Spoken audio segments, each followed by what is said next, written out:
ہو سکتا ہے میں بعد میں کھا لوں، کیا پتہ، لیکن یہ کیمرے میں کھایا شدہ تو کہیں گے تو ایک عجیب ماحول بنا ہے، ایک بسکٹ پڑا ہے اور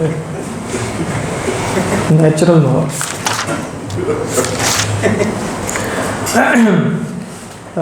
بسم اللہ الرحمن الرحیم، اللہم صلی علی سیدنا محمد وعلی آل سیدنا محمد وبارک وسلم، آمین یا رب العالمین۔ حضرات پچھلی 2 نشستوں سے 2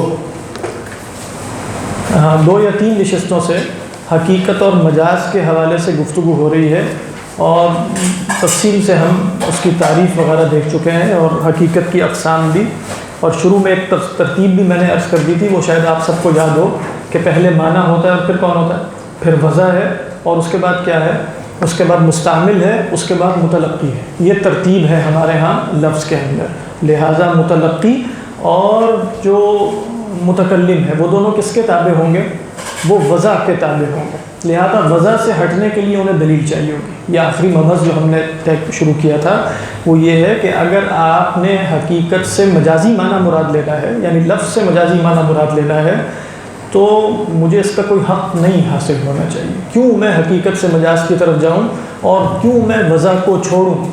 تو پھر کہا کہ اگر میں وضع کو چھوڑوں گا تو پھر میرے پاس کیا ہونا چاہیے، کیا ہونا چاہیے؟ 2 چیزیں ہونی چاہیے۔ صحت مجاز کی 2 شرائط کیا تھی، غور صاحب؟ صحت مجاز کی 2 شرائط، ہاں، ایک تو قرینہ اور دوسرا مناسبت۔ مناسبت کی اقسام پچھلی دفعہ ہم دیکھ چکے ہیں نا، کہ مجاز مرسل کیا ہوتا ہے، اور مجاز عقلی کیا ہوتا ہے، اور استعارہ کیا ہوتا ہے۔ تو کیا ہوتا ہے مجاز مرسل؟ وہ ہم دیکھ چکے ہیں، جس میں ایک لفظ کو حقیقی معنی سے نقل کر کے کسی اور معنی میں استعمال کیا جائے، اور حقیقی معنی اور اس معنی میں مناسبت تشبیہ کی نہ ہو، اور کچھ بھی ہو تشبیہ کی نہ ہو، تو وہ کیا ہوگا، مجاز مرسل۔ اب وہ بہت سی ہو سکتی ہیں جیسے ہم نے دیکھا تھا پچھلی دفعہ، اور اگر تشبیہ کی ہو تو کیا ہے، ہاں، اگر تشبیہ کی ہو تو وہ استعارہ ہے، بات واضح ہو رہی ہے۔ اور یہ جو محض مناسبت کافی ہے حقیقت کو مجاز کی طرف پھیرنے کے لیے، ہاں، پھر کیا چاہیے، قرینہ، بات واضح ہو گئی، قرینہ بھی چاہیے، اور وہ قرینے کا نام کیا ہے، قرینہ مانعہ، یعنی وہ قرینہ جو آ کر حقیقی معنی لینے سے مجھے روک دے۔ تو قرینے کے بعد میں مناسبت ڈھونڈتا ہوں، بات واضح ہے کہ پہلے مجھے قرینہ رکھنا ہے۔ اگر میں خود بول رہا ہوں تو قرینہ یا میں اپنے کلام میں چھوڑوں گا، یا ابھی ہم دیکھتے ہیں کہ قرینے کی اقسام کیا ہے، بات واضح ہے، یہاں تک ہم دیکھ چکے ہیں۔ اس کے بعد ہم یہ دیکھ رہے ہیں کہ قرینہ جو ہے نا، مطلب صرف چند مثالیں دیکھیں گے کہ قرینے کی ایک تقسیم ہے، جیسے قرینہ کیا بتایا تھا، قرینہ حسیہ۔ قرینہ حسیہ کیا ہے کہ یہ کلام میں ہوگا، مطلب قرینہ حسیہ کیا ہے؟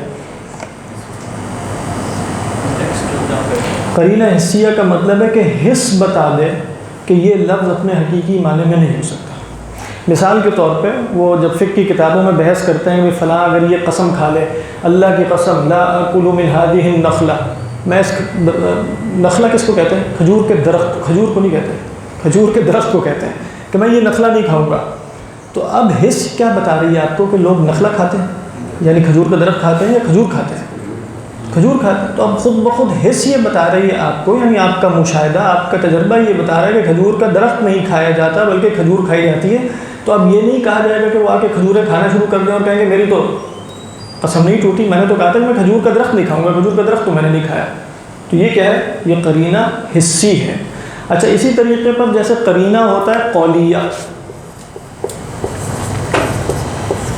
قولیہ کا کیا مطلب ہے، خود ہی آپ کو، اس کو آپ لفظیہ بھی کہہ سکتے ہیں۔ مطلب ہم سب اسی طرح گفتگو کر رہے ہوتے ہیں۔ قرینہ قولی کا مطلب یہ ہے کہ میں اپنے قول میں، اپنے کلام میں، اپنے لفظ میں کوئی ایسا اشارہ چھوڑ دوں کہ جس کی بنیاد پہ وہاں حقیقی معنی نہ لیا جا سکے، بات واضح ہے۔ کیا مطلب، میں نے اس کی مثال دی تھی نا، جیسے آپ کیا کہیں گے، یعنی آپ مجھے، جیسے میں نے کہا تھا شعر میں آیا کہ بھئی رأیت البحر یتدفق علی المنبر، میں نے ایک سمندر کو جو ہے وہ بہتا ہوا دیکھا ممبر پہ۔ تو آپ کہیں گے ممبر پہ، تو میں نے لفظ بول دیا نا ممبر پر، تو یہاں میں نے ایک قرینہ چھوڑ دیا کہ اب آپ سمندر سے میرا سمندر لے سکتے ہیں، نہیں لے سکتے. کیوں؟ اس لیے کہ میں نے ایک قرینہ مانعہ چھوڑ دیا. وہ قرینہ مانعہ کیا ہے؟ میں نے لفظ باہر بول دیا.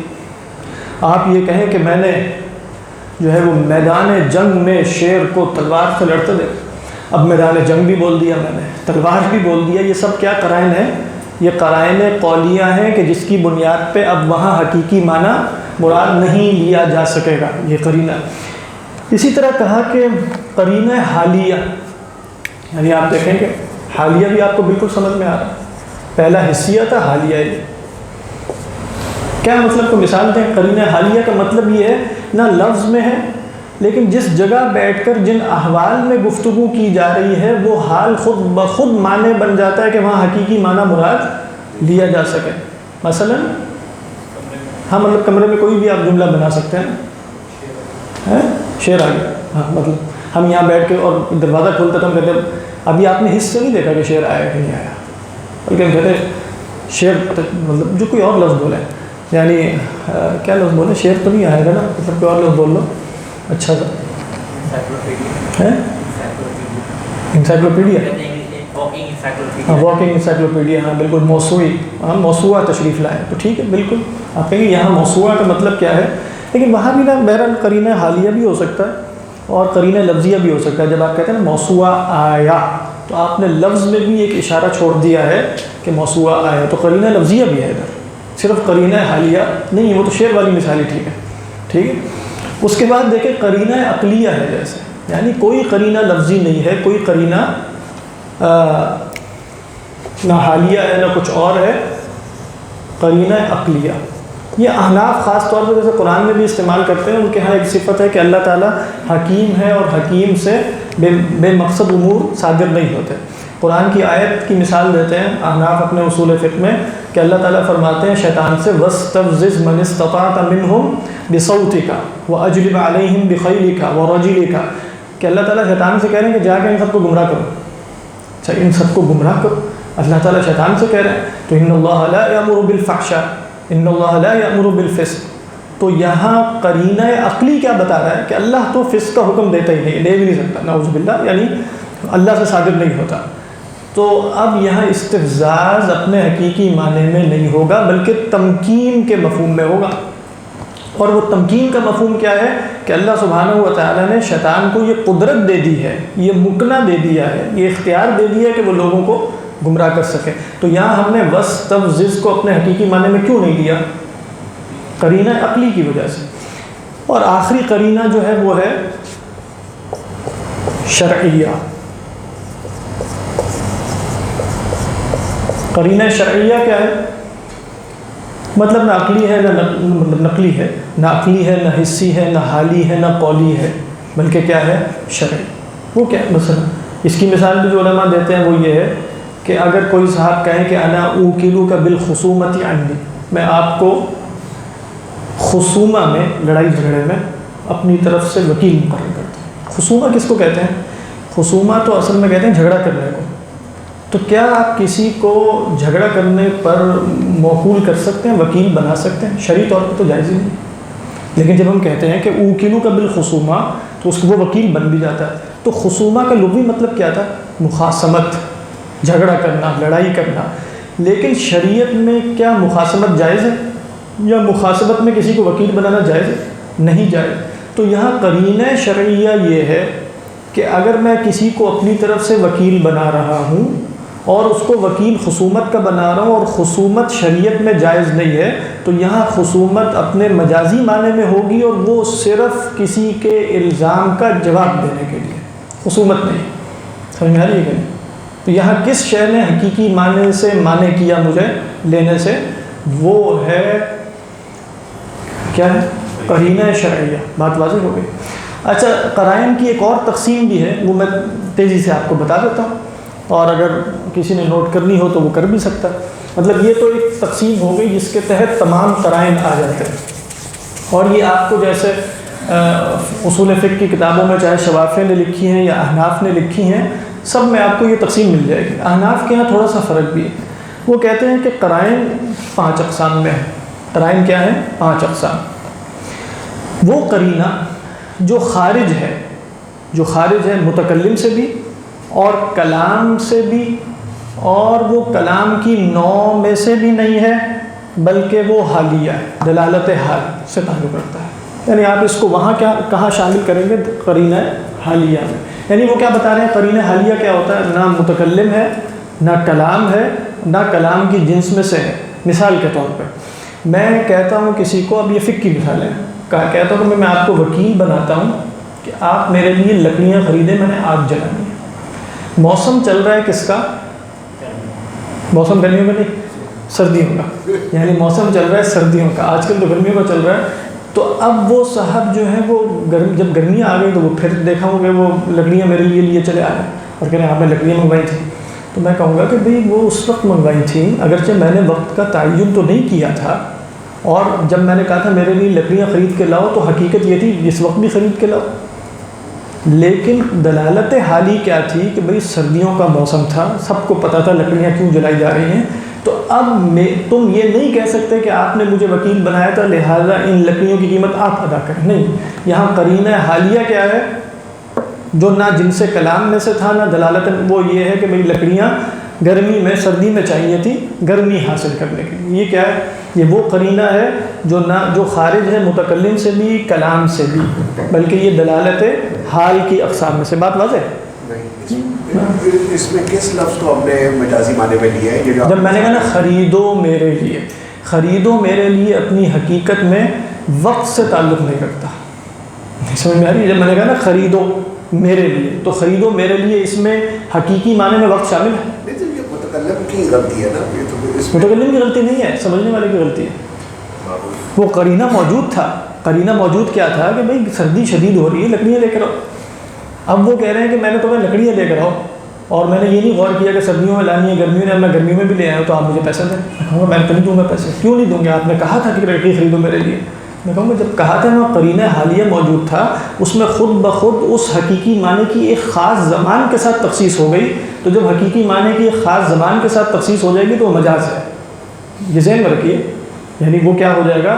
مجاز، کیونکہ ہم نے دیکھا تھا کہ فعل امر میں زمان پر دلالت نہیں پائی جاتی۔ یا کھانے پہ بیٹھے ہو کسی کو نان لینے بیٹھے، بالکل اگلے دن لے کے، بالکل وہی مطلب ہے۔ آپ کھانے پہ بیٹھ رہے ہیں، آپ کہتے ہیں روٹیاں لے کر آؤ، تو وہ کہتے ہیں روٹیاں لے کے آؤ، آپ نے تو نہیں کہا تھا کہ ابھی لے کر آؤ، آپ نے تو وہ اگلے دن لے کر آ گئے، تو آپ کیا کہیں گے؟ پیسے تو دینے پڑیں گے نہ دیں اس کو، نا یہی تو بتا رہے ہیں، نہ دیں اس سے، کہ خود ہی کھاؤ جا کے۔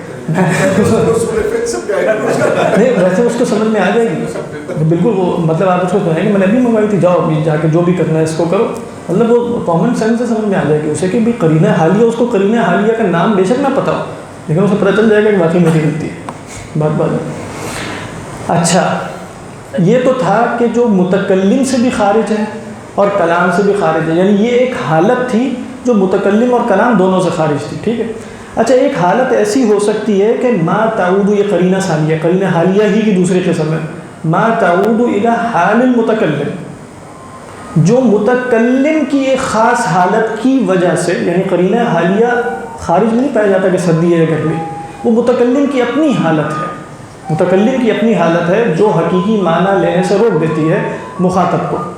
وہ کیا ہے؟ مثلا یعنی فقہا نے مثال دی کہ ایک شخص جو ہے وہ کرائے کا کام کرتا ہے، اس کا حال کیا ہے کہ وہ لوگوں کو، اب جیسے آج کل گاڑی ہے تو مثلا وہ گاڑیاں لوگوں کو کرائے پہ دیتا ہے یا گھوڑا دیتا ہے، تو وہ ایک صاحب سے کہتا ہے جن کو اس کا حال معلوم ہے کہ میرے لیے اشتری لی دابتن، میرے لیے ایک دابہ خرید کر، دابہ ہم نے دیکھا تھا فرض کے لیے بھی بولا جاتا ہے، تو وہ صاحب چلے جاتے ہیں اور بھینس خرید کے لے آتے ہیں۔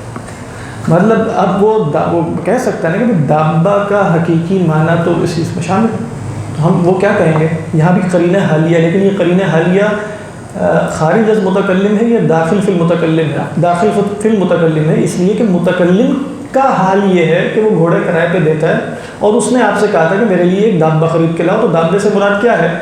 تو اب وہ کہے گا کہ ایک گاڑی خریدو، تو گاڑی سے مراد گدھا گاڑی نہیں ہوگی اگر وہ جو ہے وہ گاڑیاں کرائے پہ دیتا ہے۔ تو یہ ہے قرینہ جو الی حال المتکلم رجوع کرتا ہے۔ بات واضح ہے؟ اس میں مجاز میں جانے کی بجائے اس میں حقیقت عرفی آپ کیوں نہیں جاتے؟ آپ اگر وہ کسی بندے سے بات کر رہے ہیں، بالکل آپ ٹھیک کہہ رہے ہیں، آپ بالکل ٹھیک کہہ رہے ہیں۔ ہم اس صورت میں بات کر رہے ہیں کہ اگر دابہ جو ہے نا وہ ایک کوئی ایسا عرف ہے جہاں گھوڑے، بھینس اور سب کے لیے ایک جیسے معنی میں بولا جاتا ہے، اگر بولا جاتا ہے ایک جیسے معنی میں تو حقیقت عرفی میں تو سب شامل ہے، تو جب آپ تخصیص کریں گے نا ایک کی تو یہ بھی مجاز ہے، یہ بھی کیا ہے، یہ بھی مجاز ہے. یعنی دابہ کا لفظ گھوڑے کو بھی شامل ہے، بھینس کو بھی شامل ہے. وہ کہتے ہیں بھینس کو بھی شامل تھا، گدھے کو بھی شامل ہے، اور بھی چیزوں کو شامل ہے. تو اب آپ تخصیص کر دیتے ہیں نا، وہ تخصیص کون کر رہا ہے؟ میں نے اپنے منہ سے بولا تھا کہ بھائی دابہ سے مراد میں گھوڑا لے رہا ہوں، یا میرا حال بتا رہا تھا. تو مانے کیا چیز تھی؟ وہ میرا حال تھا. تو یہ حال متکلم ہے، اور حال متکلم. پھر کہتے ہیں ایک دلالت لفظ ہوتی ہے جس کو آپ قرینہ لفظیہ میں ڈال سکتے ہیں. یہ ان کی تقسیم ہے نا احناف کی جو ہم بتا رہے ہیں. تو دلالت لفظ کیا؟ مثلا وہ کہتا ہے، مثلا یہ مثال فقہ کی کتابوں میں، میرے لیے فاکہہ خرید کے لاؤ. فاکہہ، وہ صاحب خرید کے لے آتے ہیں کھجور، ٹھیک ہے، تو وہ کہیں گے پیسہ دینا لازم نہیں ہے اس کے لیے، میں نے تو فاکہہ کہا تھا، تو کھجور کیوں لے؟ تو کیا مطلب اس کا؟ آپ ڈاکٹر صاحب یہ کیسے ہوگا؟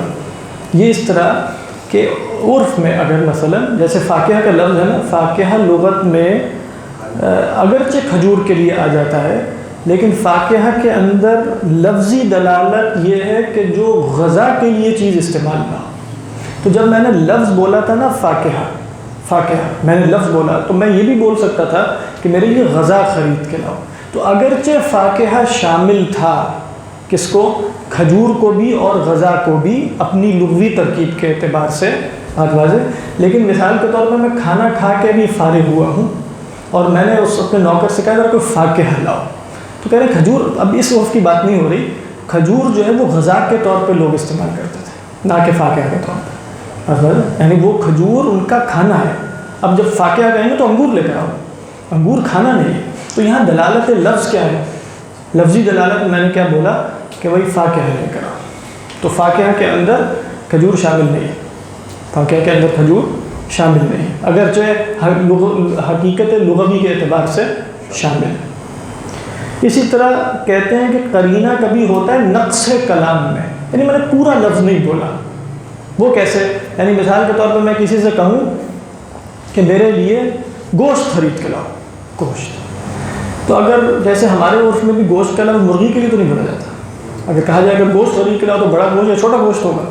اسی طریقے پر ان کے ہاں کیا تھا کہ گوشت میں لحم سمک داخل نہیں ہے، کیونکہ اگر آپ نے مچھلی کا گوشت کہنا ہے تو پھر آپ پورا لفظ بولیں لحم سمک. اس نے کہا کہ صرف گوشت خرید کے لاؤ.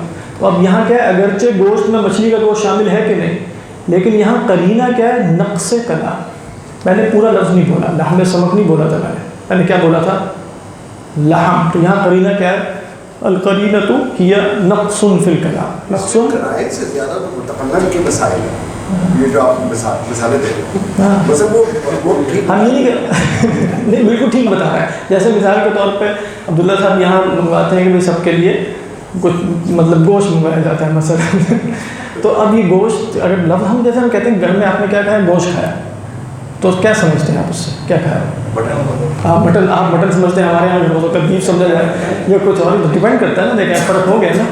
تو لیکن لحم میں یا گوشت ہوگا یا یعنی مٹن ہوگا یا بیف ہوگا، مرغی تو نہیں ہوگی. بس یہی بات میں بتانا چاہ رہا ہوں. اب یہاں اگر آپ نے کہنا نا مرغی کھائی تو آپ کیا کہیں گے؟ پورا جملہ بولیں مرغی کا گوشت کھایا. تو یہ قرینہ ہے نقص فی الکلام میں، نقص الکلام. اور کبھی ہوتا ہے مقتضی کلام. انشاءاللہ اگر آج یہ حقیقت المجاز تمام ہو گیا بالفرض، تو اگلی دفعہ سے جو مبحث شروع ہوگا وہ آپ جانتے ہیں. جو آخری 20 میں سے 4 تقسیمیں رہ جائیں گی، وہ کیا ہے؟ وہ ہے عبارت النص، اشارت النص، دلالت النص اور اقتضاء نص. تو اس میں سے ایک چیز ہوتی ہے مقتضی الکلام. تو مقتضی الکلام کیا ہے؟ کہ اللہ کے رسول صلی اللہ علیہ وسلم نے فرمایا رفع عن امتی الخطا والنسیان، میری امت سے خطا اور نسیان کیا ہے؟ اٹھا لیا گیا. تو اپنے حقیقت کے اعتبار سے یہ کیا ہے؟ اپنی حقیقت کے اعتبار سے تو خطا اور نسیان اٹھانے کا مطلب ہے کہ امت سے خطا اور نسیان ہو ہی نہیں سکتا. یعنی اگر آپ لغوی معنی غور کریں تو رفع عن امتی الخطا والنسیان کا معنی ہوگا کہ امت غلطی نہیں کر سکتی، لیکن امت تو غلطی کرتی ہے. تو یہاں مقتضی کلام ہے، اس کو آپ دلالت عرفیہ بھی کہہ سکتے ہیں. دلالت عرفیہ بھی کہا جا سکتا ہے کہ عرف میں ایسے ہی بولا جاتا ہے کہ بھئی جب اللہ کے رسول نے یہ فرمایا ہے تو مراد کیا ہے؟ گناہ. رفع عن امتی اثم الخطا والنسیان. بات واضح؟ تو یہ قرینے کی بحث ہوگی مکمل. یعنی ہم نے 2 چیزیں دیکھی تھی. صحت مجاز کے لیے 2 شرائط کیا تھی؟ ہونا ہے، مناسبت اور قرینے کا ہونا. تو مناسبت ہم نے پچھلی دفعہ دیکھ لی تھی، اب یہ کیا تھا؟ قرینہ. جب تک یہ دو شرائط پائی نہ جائیں مجاز کی طرف جانا درست نہیں ہے. بات بات ہے. وگرنہ کیا ہوگا پھر؟ وگرنہ کلام کا کوئی اعتبار نہیں رہے گا. بات واضح. اچھا اس کے بعد ایک ہے کہ یہ جو مجاز ہے نا، ایک چیز سمجھنی ہے. جی فرمائیے. مثالیں دی ہیں، مجاز کا مطلب یہ ہے کہ اس کا حقیقی معنی نہ لیا جائے. ہاں ٹھیک ہے. وہ اصل میں نا میں نے ایک مبحث نہیں چھیڑا، وہ تفصیلی مبحث ہے کہ وہ لفظ مجاز کیسے کیسے بن سکتا ہے. یعنی اس میں صرف مجاز کا یہ مطلب نہیں ہوتا کہ وہ معنی بالکل کوئی اور ہو جائے.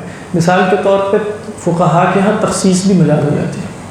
یعنی اگر اس کے 10 افراد ہیں لفظ کے اندر، آپ نے 8 نکال دیے ہیں، یہ بھی مجاز. کیوں نکال دیے؟ نہیں، جو آپ نے کوئی مثال کی گوشت کی لحم کی، اب وہ لفظ تو اپنے اصلی وہ حقیقی معنی میں ہی ہے نا. لفظ کا مطلب تو حقیقی معنی میں، وہی میں بتا رہا تھا. لحم کے اندر حقیقی معنی میں ہر لحم شامل ہے. کون کون سا لحم؟ بکرے کا، گائے کا، مرغی کا، اور کس کا؟ مچھلی کا. اب میں نے مجازی معنی کا مطلب یہ نہیں تھا کہ میں نے بالکلیہ یہاں لفظ کا معنی بدل دیا. میں نے مجازی معنی لینے کا مطلب یہ تھا کہ اس کی دلالت میں افراد کے اندر تخصیص کرتی ہے. وہ تخصیص جو ہے اس کے لیے بھی قرینہ چاہیے نا. یا تو میں کہوں گا کہ بھائی میرے لیے گوشت لانا سوائے مچھلی کے گوشت کے، تو اب تو میں لفظ میں بول رہا ہوں، لیکن میں نے یہ نہیں کیا نا. تو اس کے بعد اب کیا ہو رہا ہے؟ میرے لفظ کے اندر تو بظاہر یعنی لفظ جو معنی ہے اس میں تخصیص نہیں کیا. ہاں یہی میں نے ابھی عرض کیا تھا. یعنی مراد کیا تھی کہ لحم کے حقیقی معنوں میں مچھلی شامل ہے کہ نہیں، لحم کے حقیقی معنوں میں مرغی شامل ہے کہ نہیں. لیکن جو ہمیں سمجھ آئی تھی مجازی معنی تو حقیقی معنی سے کچھ ڈفرینٹ ہو گئے نا. ضروری نہیں ہے، اتنے ڈفرینٹ ہوتے نہیں نا، تبھی تو وہ مناسبت ہوتی ہے. یعنی اگر مجازی معنی، یعنی ہم نے جو پڑھا تھا بلاغت میں، مجازی معنی اگر بالکلیہ ڈفرینٹ ہونا تو پھر وہ مجازی معنی ہو ہی نہیں سکتا.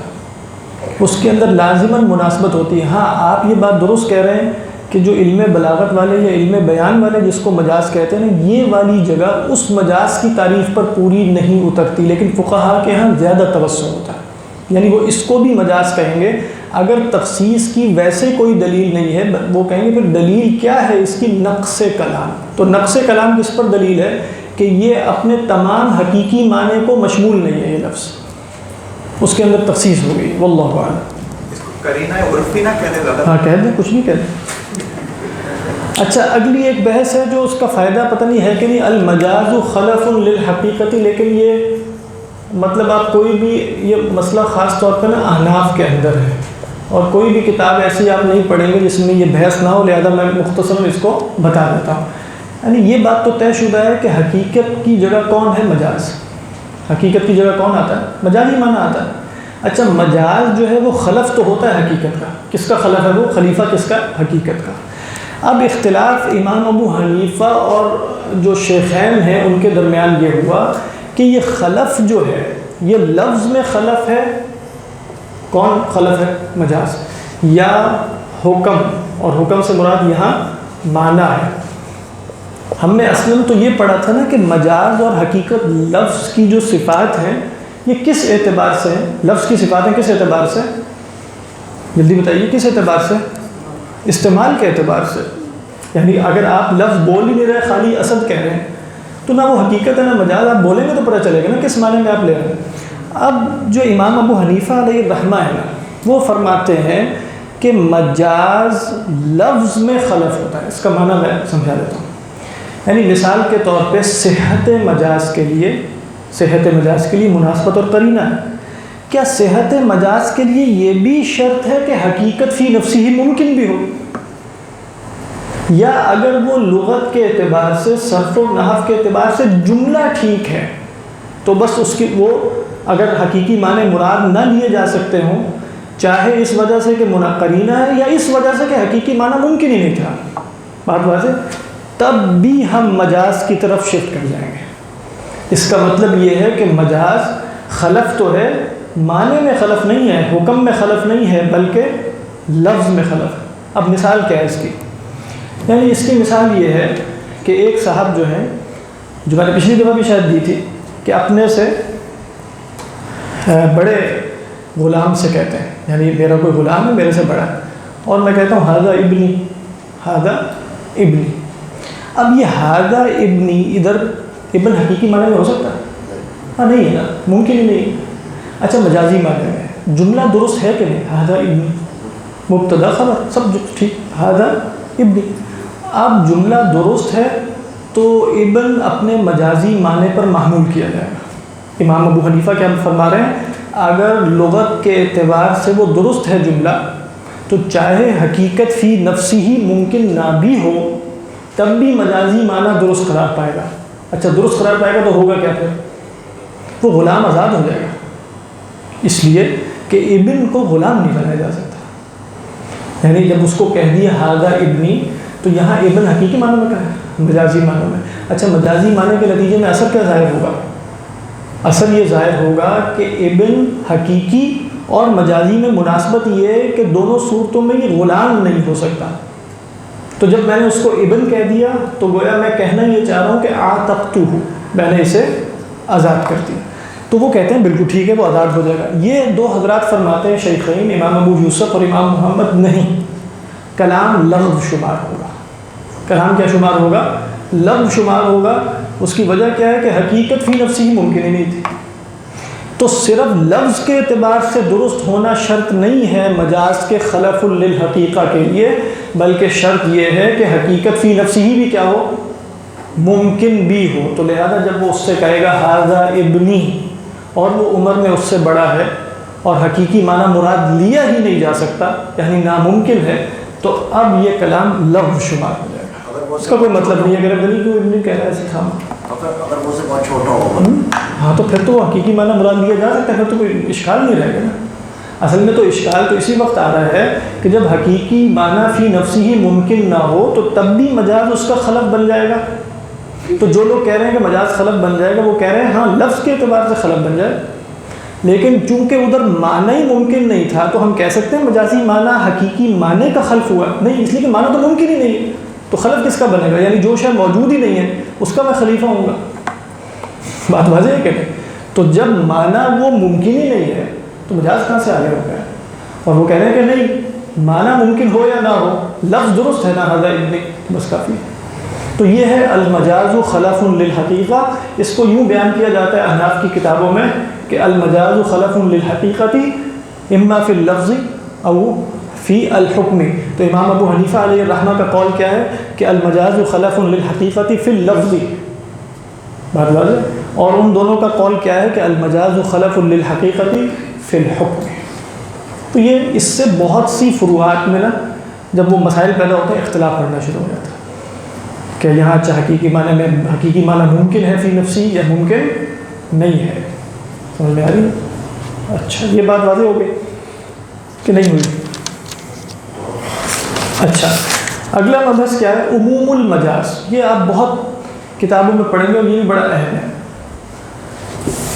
یعنی یہ بلکہ اس سے پہلے میں ایک اور بات کر دوں تاکہ وہ اس میں نا پھر بات واضح ہو جائے. وہ ہے الجمع بین الحقیقت والمجاز.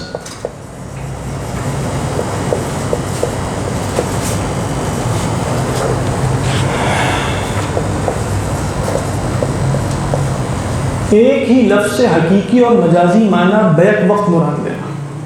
سمجھا؟ یعنی میں نے ایک لفظ بولا اور اس کا حقیقی معنی بھی ممکن ہے مجازی معنی بھی ممکن ہے، اور کیا ایسا ہو سکتا ہے کہ میں حقیقی معنی مراد لینے کے ساتھ ساتھ مجازی معنی بھی مراد لے لوں؟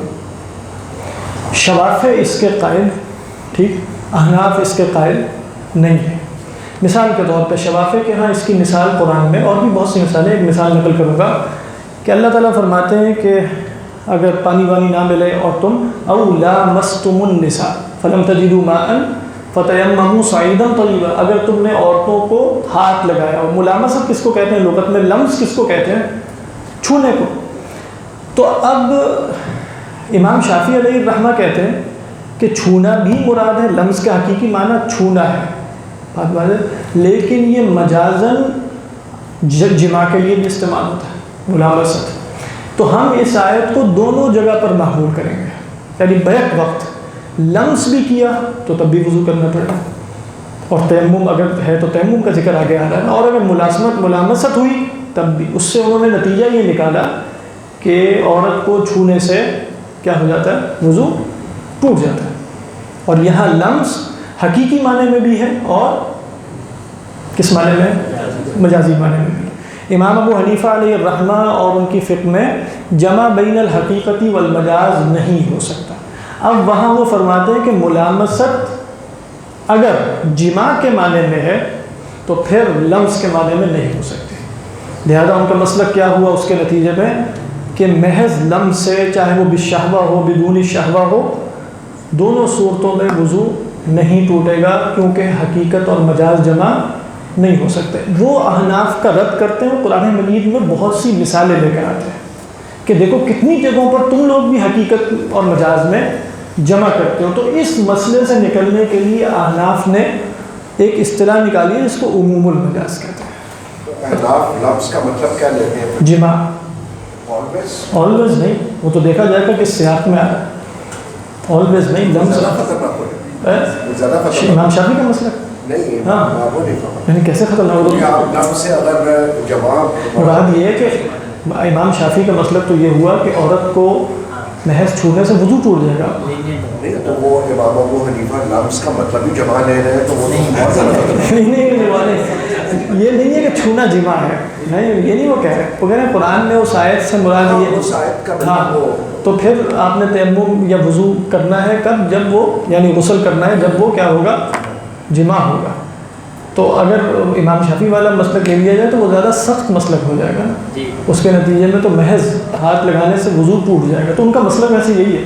اسی لیے وہ کہتے ہیں فقہا کہ جو کسی ایسی جگہ امام ہو نا جہاں اس کے پیچھے شوافع پڑھتے ہیں، تو پھر اس کے لیے ضروری ہے کہ وہ اس کا احتیاط کرے، کیونکہ شوافع کے ہاں اگر وہ اس نے وضو کیا اور اس کا ہاتھ بیوی کو لگ گیا اور اس طرح، تو وہ وضو تو اس کا ٹوٹ گیا. اب وہ آ کے شوافع کو نماز پڑھانا شروع کر دیتا ہے تو ان کی تو نماز نہیں ہوگی. یہ صحیح بات ہے. اس لیے احتیاط کرنا چاہیے. جو امام خاص طور پہ ایسی جگہ کا امام ہو کہ جہاں اس کے پیچھے پڑھنے والے بہت سے مختلف مسالک سے تعلق رکھتے ہوں، تو اسے احتیاطی مسائل میں، اختلافی مسائل میں احتیاط کا رویہ اختیار کرنا چاہیے. مثال کے طور پہ آپ جرابوں کے مسئلے کے قائل ہو سکتے ہیں، لیکن اگر آپ نماز پڑھاتے ہیں اور آپ کے پیچھے احناف پڑھ رہے ہیں، ٹھیک، تو اب احناف مثلا جرابوں کے مسئلے کے قائل نہیں ہیں، ایسے ہی ہے نا، تو پھر آپ یہ نہ کہیں کہ میرا مسئلہ ہے تو تم لوگ پیچھے نماز پڑھو، تم میری ذمہ داری ہے. ذمہ داری وغیرہ کا مسئلہ نہیں. پھر وہ یہی کرے گا، جراب اتارے، جا کے پاؤں دھو کے آئے اور پھر آ کے نماز پڑھائے. یہ جو آیت آپ نے کوٹ کی ابھی، لامستم النساء، نہیں، یہاں نساء اصل میں نا قرآن کی اصطلاح میں نساء جو ہے نا وہ بیویاں ہوتی ہیں. ہر جگہ نہیں لے، جیسے فرمایا یا نساء النبی مثلا، تو نساء النبی یعنی نبی کی بیویاں.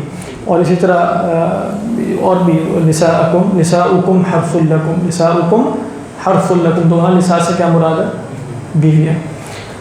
تو بھئی انہوں نے کہا مثلا کہ بہت سی جگہوں پر اے احناف تم لوگ حقیقت اور مجاز میں جمع کر لیتے، اور جہاں اپنی مرضی ہوتی ہے وہاں جمع نہیں کرتے. اب انہوں نے کہا کہ قرآن مجید تم پڑھنا شروع کرو، تو اللہ تعالیٰ نے فرمایا کہ اولئک یلعنہم اللہ ویلعنہم اللاعنون، ان پر اللہ بھی لعنت کرتا ہے، لعنت کرنے والے بھی لعنت کرتے ہیں. تو یہاں تم نے ایک ہی سیاق میں لفظ لعنت کا آ رہا ہے، تم نے ایک جگہ کیا مراد لے لی کہ اللہ کا لعنت کرنا اور ہے اور انسانوں کا لعنت کرنا اور ہے. ایک معنی میں تو نہیں ہو سکتا. اللہ کا لعنت کرنا تو اپنا غضب نازل کرنا ہے نعوذ باللہ، اور انسانوں کا لعنت کرنا تو دعا کرنا ہے. تو لعنت اپنے حقیقی معنی میں کیا ہے، ابعاد عن الرحمہ، تو وہ تو صرف اللہ کے لیے. اور ساتھ دوسرے جب لعنت کا لفظ آیا تو اس میں کس معنی میں لے لیا، دعا، تو تم نے حقیقت اور مجاز میں جمع کر لیا. اسی طریقے پر انہوں نے کہا بھائی اللہ تعالیٰ فرماتے ہیں الم تر ان اللہ یسجد له من فی السماوات والارض والشمس والقمر والنجوم والجبال والشجر والدواب وکثیر من الناس. تو سارے لوگ سجدہ کر رہے ہیں اور کثیر من الناس، تو باقیوں کا سجدہ تو اور ہے، انسانوں کا سجدہ حقیقی ہے، لہذا کثیر من الناس کا سب نہیں کا. اور وہ کیا ہے، وہ تو وضع الجبہۃ علی الارض ہے. تو یہاں بھی تم نے کیا کیا کہ کچھ لوگوں کے لیے وہی لفظ وضع الجبہہ کے معنی میں لے لیا اور کچھ لوگوں کے لیے وہی لفظ انقیاد کے معنی میں لے لیا. انقیاد کس کو کہتے ہیں، جھک جانا. ان اللہ و ملائکتہ یصلون علی النبی. اب ان اللہ و ملائکتہ یصلون ایک ہی لفظ آیا نا, یصلون, کیا ایک ہی معنی میں کہا حقیقت اور مجاز دونوں کو جمع کر لیا تم نے؟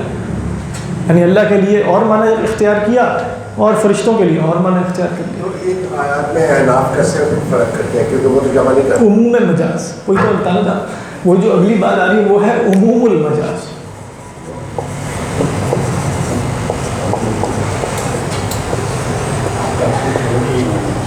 عموم المجاز کا مطلب یہ ہے کہ وہ معنی مجازی معنی ہے جو احناف نے, جو بھی تفسیر میں لے لیے, میں مثال دیتا ہوں اس کی, لیکن وہ مجازی معنی ایسا ہے کہ حقیقی معنی بھی اس کی ایک فرد بن گیا ہے. یعنی یہ تو پہلے والی بات ہی ہوگی. ہاں, یہ وہ بات نہیں ہوئی. حقیقت اور مجاز کو جمع نہیں کیا. ابھی میں مثال دیتا ہوں اس کے. مثال کے طور پہ کوئی شخص کہتا ہے کہ اللہ کی قسم میں فلاں کے گھر میں قدم نہیں رکھوں گا. اللہ کی قسم میں فلاں کے گھر میں قدم نہیں رکھوں گا. اچھا, اب یہاں مجازی معنی قدم رکھنے سے کیا لیا گیا ہے؟ یہ یعنی باہر کھڑے ہو کے قدم رکھنا مراد لیا گیا ہے حقیقی معنی, یا داخل ہونا؟ ہاں, داخل ہونا. اللہ کی قسم میں فلاں کے گھر میں داخل نہیں ہوں گا, مجازی معنی. اچھا, اب اگر وہ باہر کھڑے ہو کے پاؤں رکھ دے تو وہ اس کی قسم ٹوٹ جائے گی؟ نہیں ٹوٹے گی. ٹھیک ہے, تو لیکن حقیقی معنی میں یہ بھی شامل تھا نا کہ قدم رکھ کے اندر بھی داخل ہو سکتا ہے. یعنی حقیقی معنی کی ایک فرد یہ بھی تھی کہ وہ واقعی قدم بھی رکھا ہو اور اندر بھی داخل ہو جائے. تو اب ہم نے جب مجازی معنی لے لیا وہ کیا ہے؟ دخول. تو حقیقت کی ایک فرد بھی اس میں داخل ہوگی کہ نہیں ہوگی؟ وہ کیا ہے؟ قدم رکھ کے داخل ہو جانا. تو اس میں حقیقت بھی ہے, لیکن اصل میں ہم نے یہاں اس پر عمل اس لیے نہیں کیا کہ یہ حقیقی معنی ہے, بلکہ مجاز میں جو عمومی معنی لیا تھا وہ تھا دخول فی البیت. وہ کیا تھا؟ دخول فی البیت. یہ مجازی معنی لیا ہم نے کہ واللہ لن اضع قدمی فی بیت فلان, اللہ کی قسم میں فلاں کے گھر میں قدم نہیں رکھوں گا. مجازی معنی دخول تھا. اور اگر قدم کے ساتھ وہ داخل بھی ہو جائے تو حقیقی اور مجازی معنی جمع ہو رہے ہیں, لیکن یہ اس طرح جمع نہیں ہو رہے, بلکہ عموم المجاز کے تحت جمع ہو رہے ہیں کہ مجازی معنی لیا تھا اور حقیقی معنی اس وقت اس مجازی معنی کی ایک فرد بن کے داخل ہوا, نہ کہ حقیقت اور مجاز کو جمع کیا. ٹھیک ہے, سمجھ میں آ رہی؟ وہ جو آپ نے پہلے آیت پڑھی تھی کہ ملائکہ, وہ میں بھی بتاتا ہوں, وہ عرض کرتا ہوں, لیکن یہ معنی سمجھ میں ہے؟ مثلا فٹ کر لیتے ہیں. ہاں, مثلا کوئی شخص کہے, میں فقہی مثالیں پہلے دیتا ہوں, یہ ساری 3 مثالیں جو میں دے رہا ہوں یہ اصول شاشی میں کہ واللہ کیا ہے, ہاں واللہ لا اسکن دار فلان, اللہ کی قسم میں فلاں کے گھر میں نہیں رہوں گا. اب دار فلان حقیقی معنی کیا ہے؟ ملکیت کا. ٹھیک ہے, اچھا حقیقی معنی تو ملکیت کا ہے, لیکن مجازی معنی کیا ہے کہ اضافت لادنا ملابسہ, کہ وہ کوئی ادنا سی ملابس نہیں, چاہے وہ رہتا ہے وہاں اب ملکیت نہیں بھی ہے تب بھی دار فلان شمار ہوگا. اجرت پہ رہ رہا ہے تب بھی دار, سمجھ میں آ رہی ہے کہ دار فلان حقیقی معنی کے اعتبار سے فقہا نے کہا کہ اس کی ملکیت ہونا چاہیے, لیکن ملکیت نہ بھی ہو, رہتا ہو, اجرت پہ رہتا ہو, پھر بھی کیا ہے؟ دار فلان. ٹھیک ہے, تو اب ہم جب کہیں گے نا کہ بھئی احناف سے کہا کہ اگر وہ اس کے گھر میں جو ملکیت کا گھر ہو وہاں جا کے رہے تب بھی تم کہو گے کہ اس کی قسم ٹوٹ گئی. ٹھیک ہے, اور اگر وہ غیر ملکیت کے گھر میں رہے تب بھی کہتے ہو قسم ٹوٹ گئی, تو تم نے حقیقت اور مجاز کو جمع کر لیا. تو انہوں نے کہا نہیں, جمع نہیں کیا, ہم نے ایک مجازی معنی لیا. وہ مجازی معنی کیا تھا؟ دار لہو نسبت الیہ, کوئی گھر جس کی اس شخص کے ساتھ کوئی نسبت ہے. یہ کیا تھا؟ مجازی معنی. سمجھ میں آ رہی ہے کہ نہیں بات؟ یہ مجازی معنی ہم نے لے لیا, تو ملکیت والا معنی بھی اس کی ایک فرد کے طور پہ داخل ہو گیا کہ نہیں ہو گیا؟ وہاں بھی نسبت. سمجھ میں آ رہی ہے کہ نہیں؟ یہ کیا ہے؟ عموم مجاز. اور بھی مثالیں میں ان اللہ و ملائکتہ یصلون علی النبی کا آیت, تو آپ پوچھ رہے ہیں کہ وہاں حقیقت اور مجاز کو جمع کیا ہے یا وہاں عموم مجاز کے تحت ہے. تو کہا کہ ان اللہ و ملائکتہ یصلون علی النبی, اللہ اس کے فرشتے یصلون علی النبی. کہا کہ صلاۃ علی النبی میں جو ہم نے مجازی معنی لیا وہ تھا کسی کے ساتھ شفقت اور عنایت اور اہتمام کا معاملہ کرنا. یہ کیا ہے؟ مجازی معنی. اچھا, اس شفقت, اہتمام اور عنایت کے معاملے میں کسی کے لیے دعا کرنا بھی شامل ہو گیا کہ نہیں؟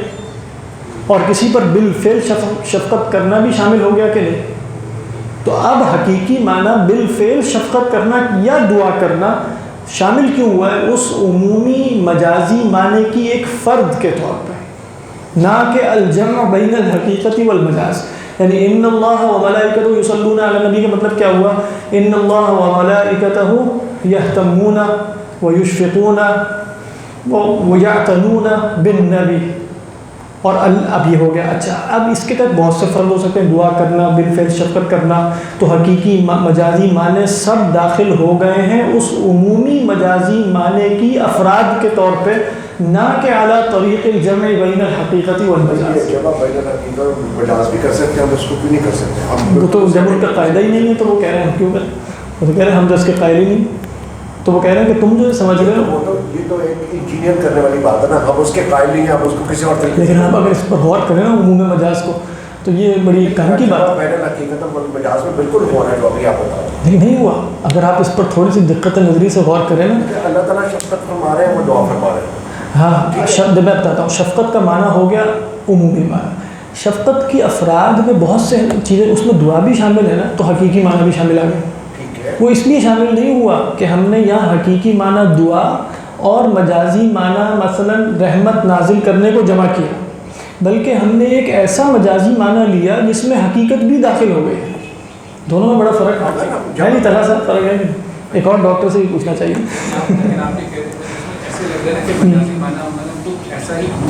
ہاں بالکل، یہ تو ذہن کی بات ہے. وہ جو انجینئر قسم کا جو بھی وہ بتایا وہ ہاں یہی ہے. لیکن یہ بات بہت زبردست ہے. یعنی بات ایسے ہی لگتی ہے کہ حقیقت اور مجاز جمع نہیں ہونا چاہیے. کیوں؟ اس لیے کہ جب ہم نے کہا نا کہ اصل میں حقیقت ہوتی ہے اور ہم حقیقت سے مجاز کی طرف جاتے ہیں مناسبت اور تو قرینہ وہ کہتے ہیں ہوتا ہی وہ ہے جو حقیقی معنی لینے سے روک دے. ٹھیک ہے.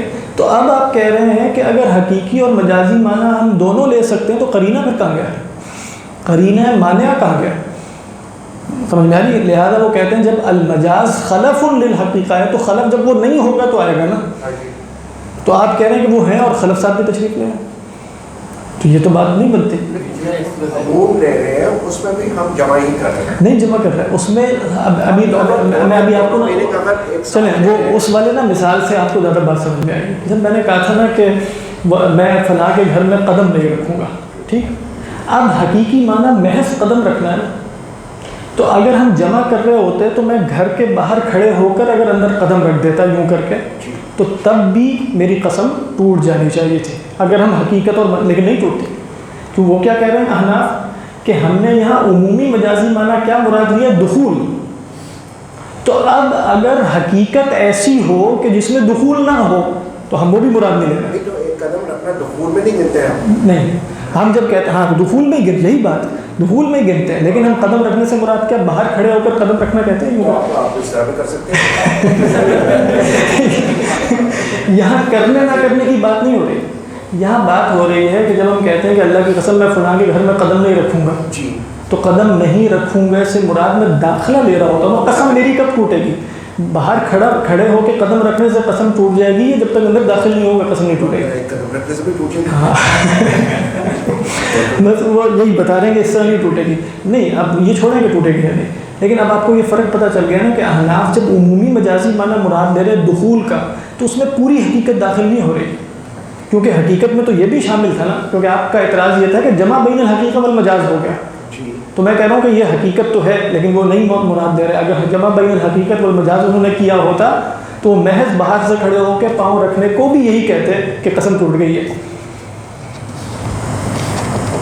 یہی تو زبان کی خوبصورتی ہے. یہی زبان کی خوبصورتی ہے. لیکن اب آپ اس کو نا ان ڈیپتھ سمجھ رہے ہیں نا. آپ کہہ رہے ہیں کہ گویا واقعی کس طریقے پر ہم کہہ رہے ہیں کہ میں قدم نہیں رکھوں گا اور داخلہ مراد ہے، اور بالفرض داخلہ میں قدم نہ بھی رکھوں اور جوتے پہن کے داخل ہو جاؤں. آپ کہتے ہیں قدم تو میں نے رکھا ہی کوئی، سارا وقت میں جوتوں سمیت پھر کے آیا ہوں اندر، قدم تو رکھا ہی نہیں. وہ کہیں گے نہیں قدم بے شک نہیں رکھا، پھر بھی قسم. کیوں؟ اس لیے کہ اب ہم نے ایک مجازی معنی مراد لے لیا. وہ کیا ہے؟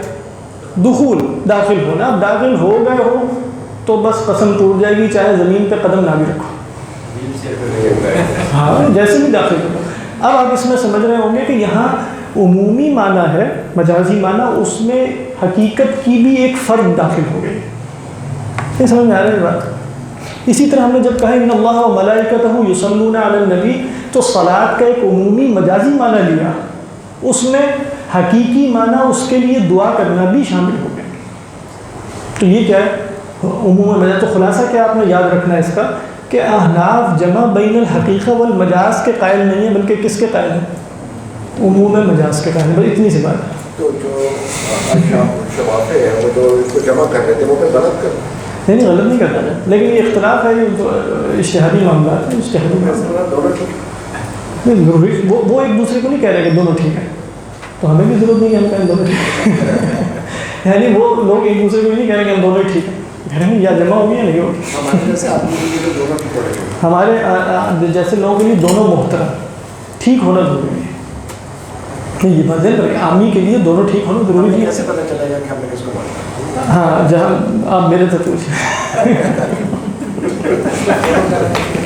قاعدہ تو یہی ہوتا ہے. جی گوہر صاحب، ہاں وہ گوہر صاحب کا سوال یہ تھا کہ کوئی ایسی کتاب جس میں بتایا جائے کہ یہاں حقیقی معنی مراد لیا جا رہا ہے مجازی اس طرح.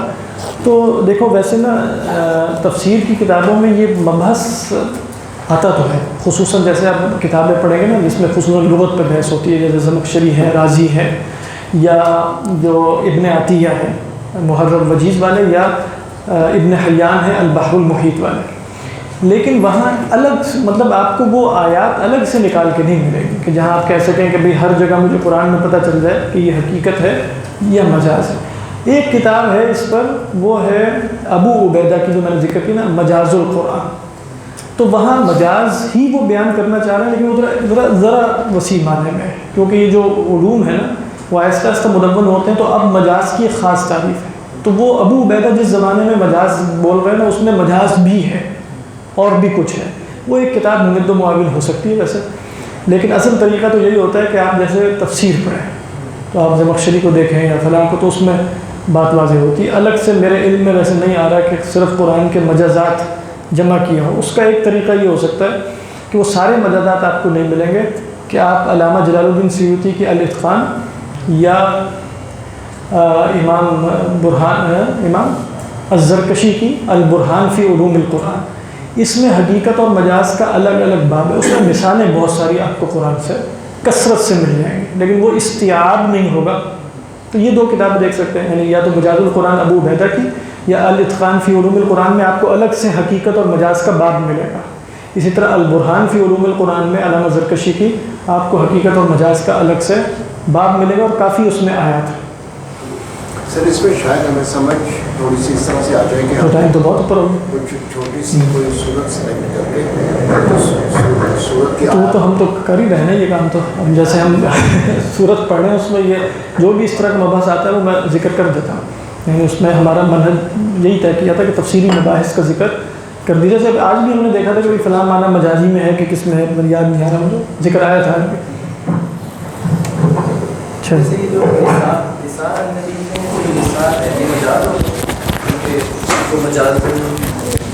ہاں مجاز، یعنی مجاز جس کو کہتے ہیں مجاز نقص. نقص کا مطلب ہے کہ آپ نے لفظ کے پورے معنی میں